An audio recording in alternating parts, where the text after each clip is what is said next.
Welcome to PNN crisis centre. सुबह से ही हमारे ट्रांसमिशन का सिलसिला जारी है और हम सुबह से ही इस मौजू पर गुफ्तगू कर रहे हैं कि आगे निगरान सेटअप में क्या होने जा रहा है, फ़िलहाल किस तरीके से चीज़ें तय पा रही हैं। आज अलविदाई ख़िताब भी किया गया वज़ीर आज़म शहबाज शरीफ की जानिब से भी, इसके साथ साथ अलविदाई सेशन भी था, ग्रुप फ़ोटो भी हुआ।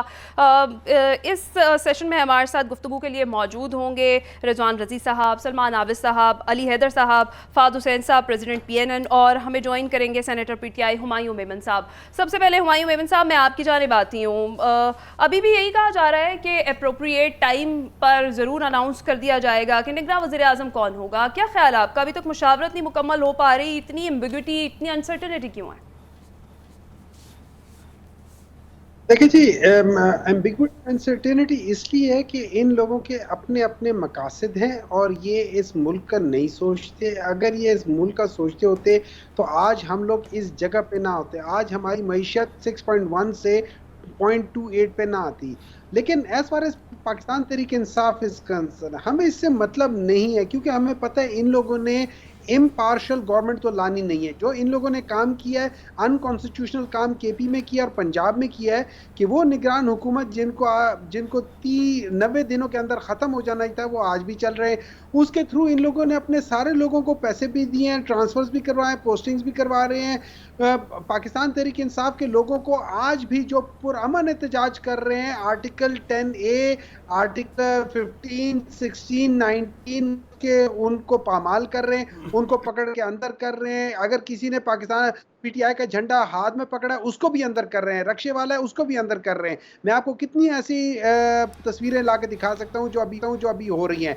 लेकिन होगा एंड में क्या होगा? एंड में ये जो इनके साथ अभी KP में हुआ था, पिशावर में हुआ था, हवेलिया में हुआ था, कि इंशाल्लाह ताला जब वोट पड़ेगा तो वोट इंशाल्लाह ताला इन लोगों के खिलाफ ही पड़ेगा। और ये लोग, और इनको पूरी तरह पता है। इस वजह से मेरा ये ख्याल है कि ये इलेक्शन अगले 6 माह साल नहीं करा सकते। अच्छा, वो तो कह दिया ना उन्होंने, नहीं ठीक करा है, साल ठीक है, ठीक है, ऑलरेडी बिल्कुल। अनाउंस्ड। हुमायूं मेमन साहब, आपके वक्त का बहुत शुक्रिया। स्टूडियो में आ जाते हैं। फाद साहब, सबसे बड़ा सवाल मेरा भी, एक आम आदमी का भी यही है कि निगरान सेटअप में क्या होने वाला है, कौन बनेगा? निगरान वजीर आजम कौन होगा? फाइनली अब एक और नाम भी सामने आ गया है। हमने एक लिस्ट हम 4-5 दिन से सुनते आ रहे थे, अब उससे हटकर एक नाम सामने आया। आपको क्या लग रहा है? देखिए, मेरे ख्याल में जो जिसके नाम कुरा निकलना है वो तो मेरे ख्याल में शायद 1 या 2 लोगों के अलावा किसी को नहीं पता। और बाकी तमाम लोग जो हैं वो अपना अपना या तो ख्वाहिशात की को ख़बर बना रहे हैं, या वो वैसे जो है वो कुछ लोगों के नामों को वैसे एक किसी कहते हैं ना कंपनी की मशहूरी के लिए वो भी हो रहा है। बट मेरे ख्याल में अब क्योंकि बिल्कुल वक्त ख़त्म ही हो गया, तो और प्राइम मिनिस्टर ने कह भी दिया कि कल उनकी मुलाकात हो रही, तो जो मेरा ये ख्याल है कि जिसने बनना है वो फैसला हो चुका है। अब ये बाकी जो है वो उसके गिर्द एक प्रोसीजर है, प्रोसेस है, उसको बनाया, उसको पूरा तो करना है। 3 नाम इधर से आएंगे, 3 नाम उधर से आएंगे। और मेरे ख्याल में इससे पहले जो तमाम तरह की कंट्रोवर्सी बनाई गई थी कि जी ये सियासतदान होना चाहिए, तो ये होना चाहिए, तो वो होना चाहिए, मेरे ख्याल में जो पहले फैसला था कि किस तरह का एक उम्मीदवार होगा, मुझे वही उसी तरह का नजर आ रहा है। अच्छा, मैं फ्रैंकली स्पीकिंग सरप्राइज हूँगा अगर कोई पाकिस्तान पीपल्स पार्टी या PMLN से अलाइंड कोई सियासतदान अगर आया, तो हो भी सकता है, लेकिन मैं हैरान हूँगा। मुझे लगता है कि इस वक्त जो ये अगले 6 महीने आ रहे हैं, और मैं 6 महीने इसलिए कह रहा हूँ क्योंकि अब इलेक्शन 6 महीने की एक्सपेक्टेड हैं, उन 6 महीने में जो कुछ होने जा रहा है सियासी तौर पर, कानूनी तौर पर और इंतज़ामी तौर पर, उसमें आपको एक ऐसा शख्स चाहिए जो सिस्टम के साथ मुकम्मल तौर पर अलाइंड है। सिस्टम को मैं कोटेशन मार्क्स में डाल रहा हूँ। सिस्टम के साथ वो मुकम्मल तौर पर अलाइंड है, और जो एक कंटिन्यूटी जो सिस्टम चाह रहा है, उस कंटिन्यूटी में कोई इधर से ना कोई इधर निकले, ना वो उधर निकले। तो इसलिए I am not very, I won't be surprised अगर उसी तरह का नाम जो आ रहा है वो आ गया। अच्छा, एक बात तो तय हो गई ना कि मेरा और फहद साहब का नाम तो नहीं है शायद। हाँ जी जी ये तो ये बात तो तय अच्छा हो वैसे गई। रज़ी साहब आपकी ख्वाहिश आप थी? हैं? आपकी ख्वाहिश थी? नहीं, मेरी ख्वाहिश भी रज़ी नहीं साहब थी। बोल चाह रहे हैं कि वो सिस्टम के साथ अलाइंड नहीं अल्लाह ही- वो ये भी कहना चाह रहे हैं कि आप मेरा नाम ले लें। अच्छा नहीं रज़ी साहब काफी दिन आपको से फिर कह भी रहे थे ख्याल नहीं आया, आप इतनी देर से मेरे ये साथ कह रहे प्रोग्राम थे करते कि हैं। ये जो लिस्ट है आप इस पे जितनी मर्जी बहस कर ले, जितनी मर्जी वोटिंग करा ले, फाइनल एक ऐसा नाम आएगा जो कि हट के होगा। अभी भी ये जो नाम सामने आया है, आपके ख्याल में फाइनल हो जाएगा ये नाम? इस पे मुशावरत हो देखिए जाएगी? जलील अब्बास गिलानी साहब की आप बात जी, कर जी। रहे हैं ना, पाकिस्तान, मैंने पिछले सेगमेंट में भी ये कहा कि पाकिस्तान को इस वक्त दो तरह के मसाइल का सामना है। एक जो है वो अदालती मसाइल हैं और वो आगे एक आइन पसंद चीफ जस्टिस के आने के बाद मजीद बढ़ेंगे और दूसरा है हमारे मालियाती मसाइल। तो कोई ऐसी शख्सियत जिनमें ये दोनों सलाहियतें पाई जा रही हों वो या इनमें से किसी दोनों शोबों में से एक शोबे का बंदा होना चाहिए, मुझे ये तवक्को है। नहीं होगा तो मेरे लिए जो है वो सरप्राइज होगा। इन दोनों शोबों से मुतल्लक वो होना चाहिए या उसका कोई ना कोई लिंक होना चाहिए या वो उनकी तरफ से होना चाहिए। ठीक हो गया। इसमें ना आप नोट कीजिएगा कि बहुत सारे लोग जो कि डायरेक्टली इस गवर्नमेंट का हिस्सा नहीं थे लेकिन उस तरह की पोजीशंस पे काम कर रहे थे जो कि अहम पोजीशंस होती हैं और जो गवर्नमेंट के साथ डिसॉल्व नहीं होती हैं, उनमें से अक्सर और बेशतर शायद कंटिन्यू करें इस केयरटेकर गवर्नमेंट में बतौर मिनिस्टर नहीं, बतौर जिस that- पोजीशन में वो पोजीशन पे हैं। भी है। that position। और वो आपको एक इंडिकेशन देगा, जो मैं कंटिन्यूटी की बात कर रहा था कि इस वक्त सिस्टम में ये अंडरस्टैंडिंग है कि जिस तरीके से हालात चल रहे हैं अगले 6 महीने उनमें कोई ब्रेक ना आए। जिस तरह की फैसला साजी हो रही है, जिस तरह के मामला जिस तरफ जो है वो पुश किए जा रहे हैं, चाहे वो पॉलिटिकली हों चाहे वो लीगली हों, उनमें कोई ब्रेक ना आए, उनमें कोई एकदम कोई नई पॉलिसी ना निकल आए। तो आपको ये तसलसल जिसका मैं जिक्र कर रहा हूं वो इंपॉर्टेंट ऑफिस होल्डर्स की के इस केयर टेकर के निज़ाम में प्रेजेंस जो है वो इसको अच्छा सपोर्ट सर, इसमें करेगी। एक चीज़ और भी है ना कि अब ये भी तो स्टेक होल्डर्स हैं ना, 13 जमातें हैं, बिल्कुल। इनका कहीं ना कहीं एम्फोसिस ये भी तो होगा क्योंकि जो अब इलेक्शन होंगे ऐसा नहीं है कि right away after 3 months election होने जा रहे हैं। 6 महीने भी आप और हम समझ रहे हैं, दिस इज आवर अंडरस्टैंडिंग के 6 महीने लग सकते हैं मर्दशुमारी के बाद हल्का बंदियां सब कुछ होने में। ये टाइम पीरियड बढ़ भी सकता है और खुद इतनी विंडो गवर्नमेंट ने खुद भी बताई थी रखी हुई है, इलेक्शन कमीशन ने भी रखी हुई है, इतनी विंडो है। अब कोई ऐसा शख्स होना चाहिए कि जो इतना रिलायबल हो कि जिसके ऊपर जो है वो आप एक इनडेफिनेट पीरियड इतने लंबे टाइम पीरियड के लिए आप उस पर ट्रस्ट कर सकें और चीज़ों का जो है ना उसको in charge of helm of affairs बना सके।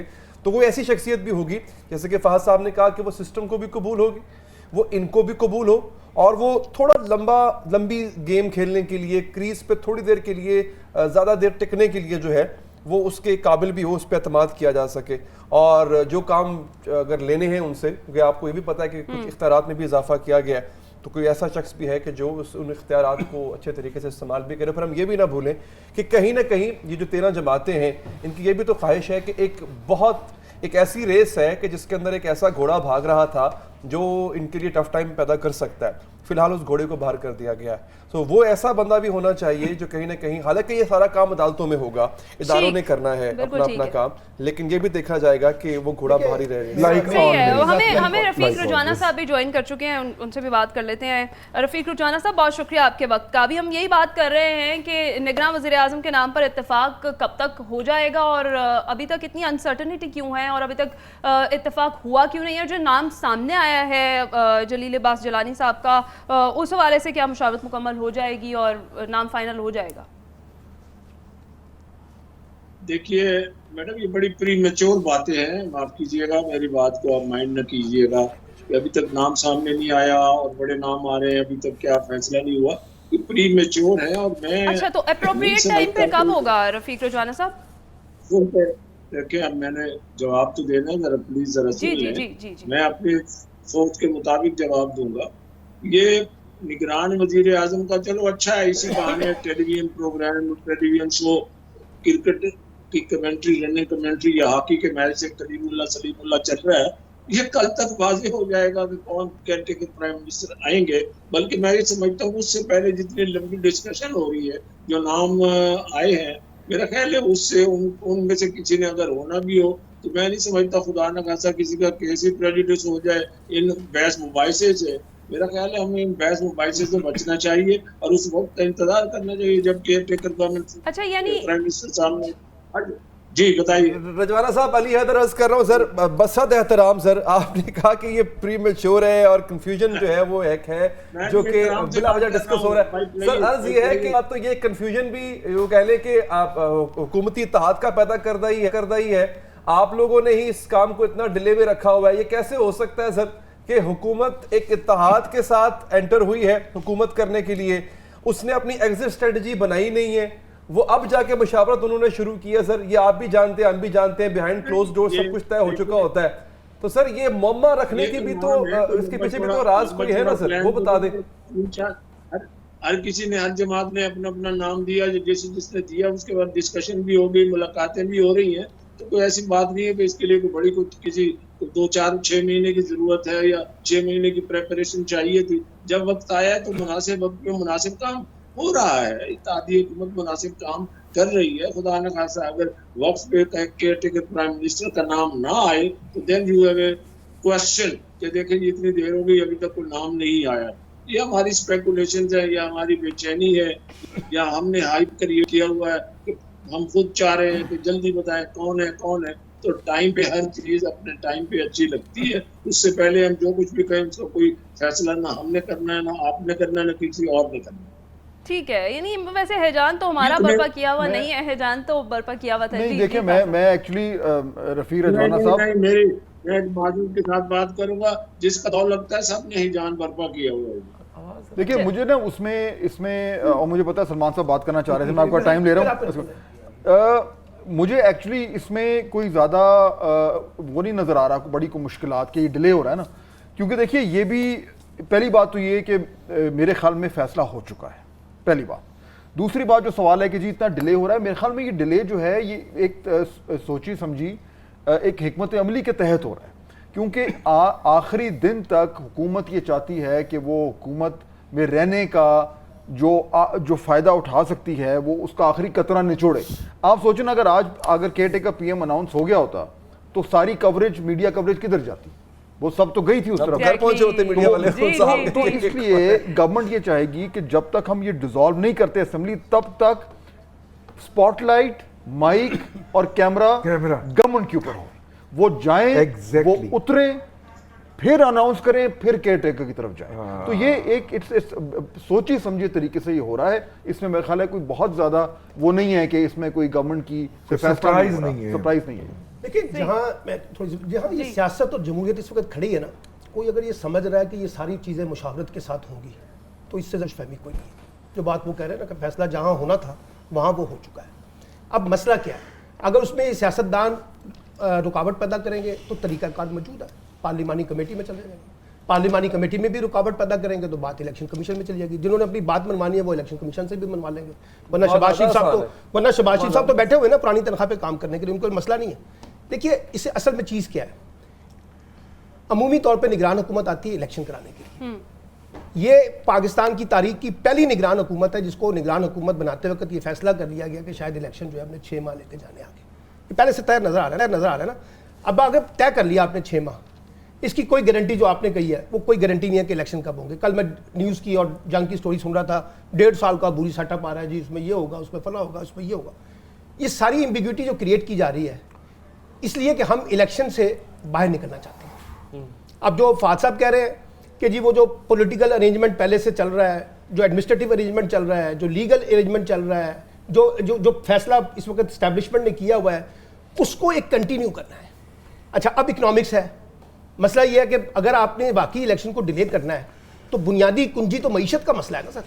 अब मईशत के लिए आपको तो फिर बंदा भी ऐसा चाहिए जो जरा मईशत के मामलात की मैनेजमेंट अच्छे तरीके से कर सके।